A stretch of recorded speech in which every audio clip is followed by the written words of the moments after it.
Hello, again, everyone, and welcome to another installment of At Home with the Gamecocks, presented by Ford. Our guest in this segment is going to be Taylor Hawks, Jacksonville State women's basketball, getting ready, looking forward, hopefully being able to play here in her senior season ahead in the 2020-21 season. Taylor, you got through the season, which was good news, but it changed in a hurry there right after you got back from the conference tournament. You finished up classes online. That had to be different as well to do that. First of all, your family, everybody is good and safe at this point in time. Yes, sir. We all are. Tell me about finishing up classes. How was that to do everything online at that point in time to finish the semester? It was very different because we all had our syllabus planned out. We had in class meetings and going over notes and things, and then just suddenly changed. So the teachers had to reformat the classes. We had to wait a while to understand the format and all the content. So yeah, that was very different to finish out. Did you get it all done and then go play or whatever then after that? Yes, I did because I was literally glued to the computer. Okay, what's going to happen next?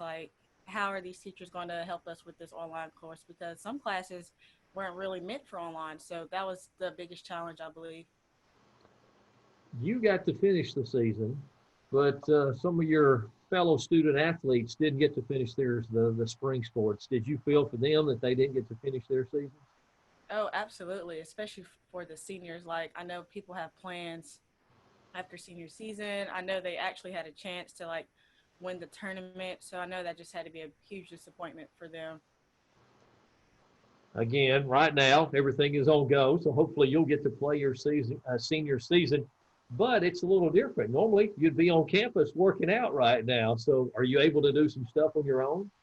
Yeah, so our coaches made sure that we get stuff sent through to us for basketball workouts and strength workouts. So just to make sure at least we're doing a little something just to keep our strength training up and so we don't fall too behind. So I feel like that was the best part about it. So we're not really too far behind.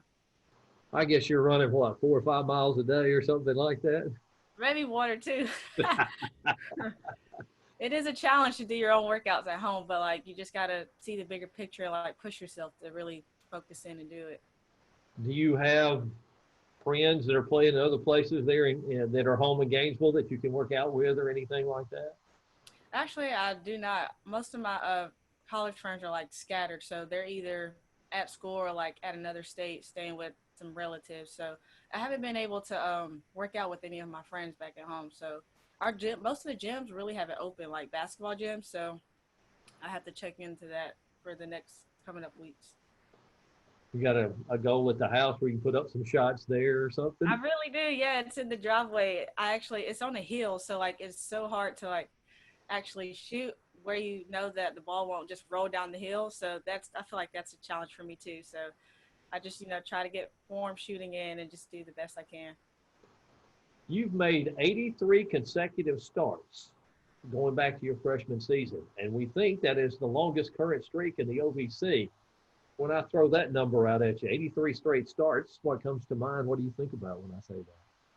Well, I mean that's crazy, really, because every year was just a challenge, and I knew I had to work for it. Every year was different, so the people that were already in front of me from freshman year, I knew that I had to come in and be focused. And once I got that spot, I had to remain focused. But yeah, it was just a huge challenge, and I'm just grateful for that accomplishment. You've been the leading assist maker, and in all 3 years, your scoring average has improved each year as well. And then this year, you averaged over 11 points per game. And second team all conference. Are you expecting more things from yourself in this senior season that's ahead? Absolutely. Every year, I just try to progress in a different aspect of my game with first assists, points, and even rebounds. So I'm just trying to improve each year and just set a goal for myself. So next year it'll be even higher. You're going to have some new teammates once you get back to campus. Have you had a chance? Did you meet any of them before the pandemic? Have you had a chance to talk to them or text with them, anything like that?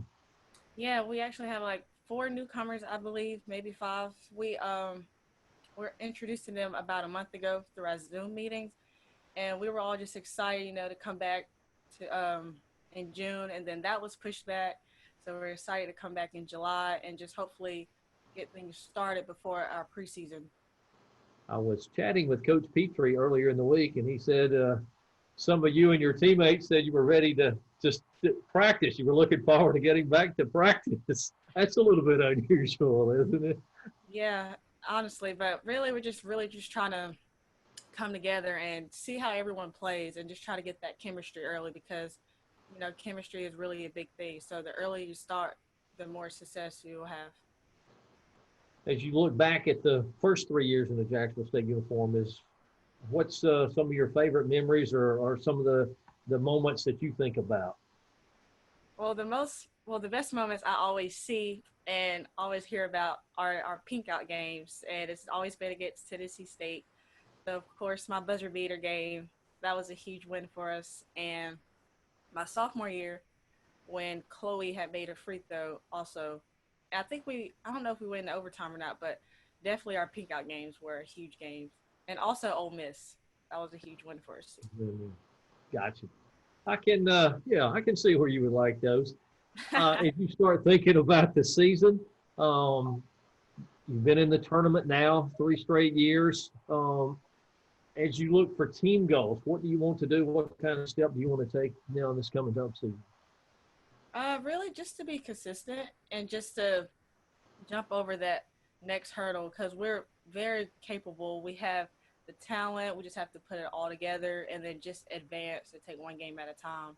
I feel like because we gel in conference, then we kind of slipped a little bit, and we kind of gave that EIU game away, which was a real heartburner because we know we could have had that game. So that'd be my biggest say with just getting over that hurdle one step at a time. I know you got to go work out, so I'm going to let you go. I appreciate you, All right. appreciate you taking time to visit with us, and hopefully be back on campus and see you real soon, okay? Yes, sir. Thank you again. All right. Taylor Hawks, Jacksonville State women's basketball, our guest on this installment of At Home with the Gamecocks, presented by Ford.